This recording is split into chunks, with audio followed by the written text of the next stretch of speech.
This is the sound of my soul. What would it say if it could speak?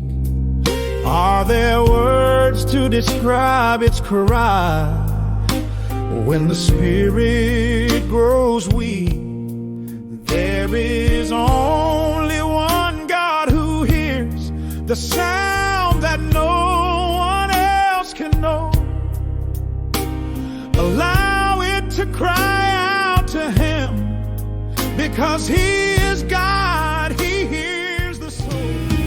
While you can speak to the Father before your voice can speak no more, don't let your spirit be denied.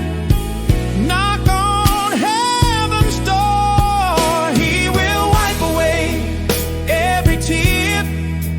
No more death, no pain, no fear, no sorrow, no crying again. All of that gone forever, amen.